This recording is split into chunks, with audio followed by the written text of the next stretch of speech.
नमस्कार साथियों, स्वागत है आपका अपने ही यूट्यूब चैनल बीरू एकेडमी पर। सभी को गुड इवनिंग, वंदे मातरम। उम्मीद करता हूं कि आप लोग एकदम स्वस्थ, मस्त और खुशहाल होंगे डियर। बात करेंगे कि आखिर इस सत्र में 2023 में क्या नई प्राथमिक शिक्षक भर्ती आएगी या नहीं। कंप्लीट एनालिसिस करेंगे कि क्या क्या इसके जो महत्वपूर्ण तथ्य हैं वो बन रहे हैं नई प्राथमिक शिक्षक भर्ती के बारे में। पूरी तरीके से एनालिसिस करेंगे, वीडियो पर अंत तक वॉच कीजिएगा।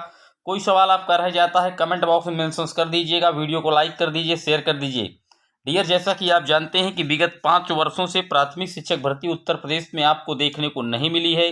लेकिन जब शिक्षा मंत्री जी से पूछा जाता है तो वो बार बार जो पुरानी पड़ी हुई भर्तियां पूरी तरीके से प्रोसेस में हैं उनका हवाला दे देते हैं, अनुपात समानुपात की बात कर देते हैं।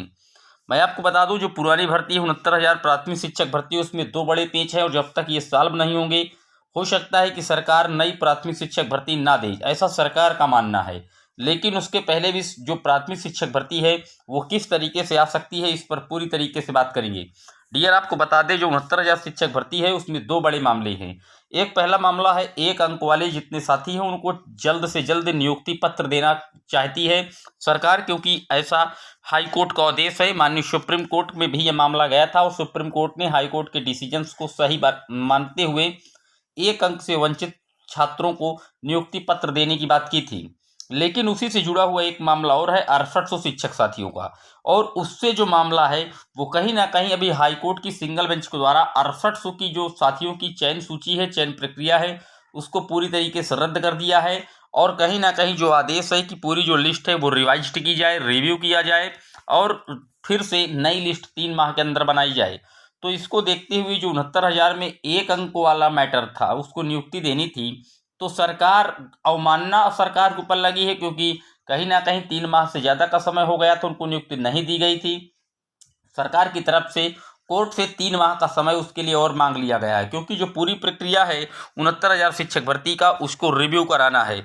तो अभी 1 अंक वाले साथियों को भी नियुक्ति पत्र नहीं मिल पाएगा, क्योंकि जो हाईकोर्ट का सिंगल बेंच का ऑर्डर आया है डियर, उसी के हिसाब से पूरी भर्ती प्रक्रिया को ट्रेंड कराने का जो मन है वो आखिरकार योगी सरकार ने बना लिया है। क्योंकि बेसिक मंत्री जी ने, संदीप सिंह जी ने स्पष्ट तौर पर कह दिया है कि जो हाईकोर्ट का ऑर्डर आया है सिंगल बेंच का उसके अनुरूप जो है काम किया जाएगा, और उस पर जो चर्चाएं हैं वो पूरी तरीके से की जा रही हैं डियर।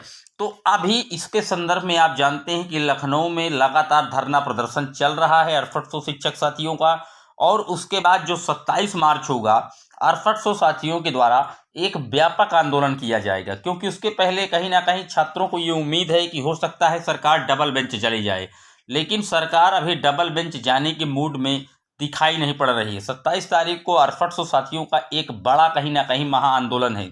लेकिन उससे पहले आने वाली 23 मार्च को नई प्राथमिक शिक्षक भर्ती के लिए भी एक विशाल आंदोलन होने वाला है लखनऊ में।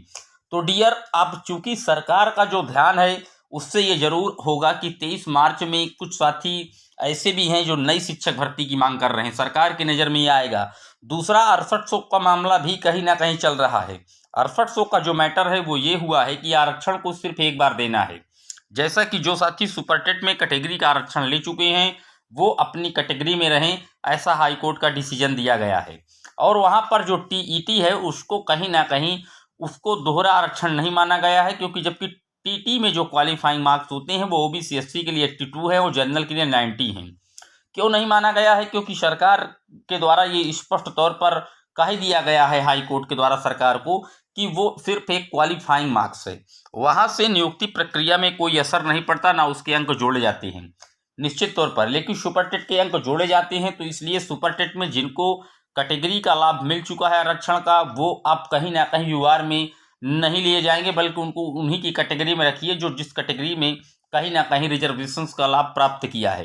बिल्कुल सत्य बात है। लेकिन आप जानते हैं कि जो नई शिक्षा नीति है वो कहीं ना कहीं यूपी टेट के अंकों को जोड़ने की भी वकालत करती है। जैसा कि आप बिहार का उदाहरण ले लीजिए, वहाँ पर जो शिक्षक भर्ती चल रही है बीटेट, वहाँ पर कहीं ना कहीं आप देखते हैं कि बीटेट हो या सीटेट हो, उसके अंकों को कहीं ना कहीं मान्यता दी गई है और उसके अंक जो है शिक्षक भर्ती में जोड़े जाने लगे हैं। तो निकट भविष्य में अगर टीईटी के अंक जोड़े जाएंगे तो फिर मामला कहीं ना कहीं पात्रता को लेकर के फंसेगा।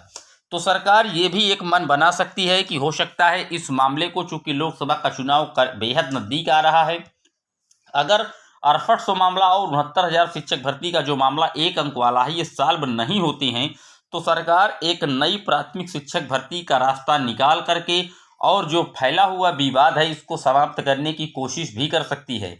लेकिन चूंकि 6800 का जो मामला है निश्चित तौर पर डबल बेंच जाएगा। सरकार तो नहीं जाएगी डबल बेंच, लेकिन जो अभ्यर्थी हैं वो इसे ले जाएंगे। हालांकि अगर सरकार डबल बेंच जाती तो उसकी एक अलग बात है, और जब छात्र जाते हैं डबल बेंच तो एक अलग बात होती है, क्योंकि सरकार जब जाएगी तो एक विशेष पावर होगा उसके पास, कहीं ना कहीं एविडेंस के साथ, और सरकार का जो प्रोसेस होगा वो एक अलग होता है डियर। तो दोनों में अंतर है। तो सरकार निश्चित तौर पर यह चाह सकती है कि जो मामला विवाद के घेरे में 69,000 प्राथमिक शिक्षक भर्ती पूरी बनी हुई है, उसके पहले एक नई प्राथमिक शिक्षक भर्ती सरकार निकाल सकती है। हालांकि देखने वाली बात होगी, 23 मार्च को लखनऊ में एक विशाल आंदोलन नई प्राथमिक शिक्षक भर्ती के लिए आपको देखने को मिलेगा। तो इसमें आप लोग सभी लोग पार्टिसिपेट कीजिए, ताकि इससे सरकार की जो कान तक आवाज़ है वो निश्चित तौर पर पहुंचे, क्योंकि जो पद है वो काफ़ी मात्रा में खाली हैं, लाखों से ज़्यादा पद खाली हैं। जैसा कि पीएबी की रिपोर्ट में भी स्पष्ट हुआ था कि 1.5 लाख पद जो है प्राथमिक में उत्तर प्रदेश में अकेले खाली हैं।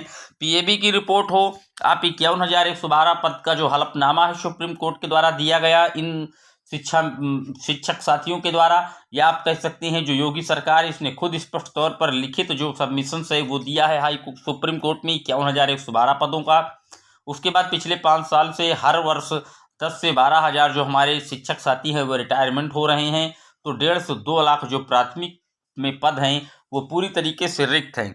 तो सरकार इन सब विवादों को देखते हुए, सॉल्व कराते हुए एक नई प्राथमिक शिक्षक भर्ती दे सकती है। तो आप लोग अपनी जो तैयारी है उसको करते रहिए। लोकसभा चुनाव के पहले आपको एक बड़ी प्राथमिक शिक्षक भर्ती निश्चित तौर पर उत्तर प्रदेश में देखने को मिलेगी। पूरे वीडियो पर आपकी क्या राय है कमेंट बॉक्स में जरूर मेंशन कीजिएगा।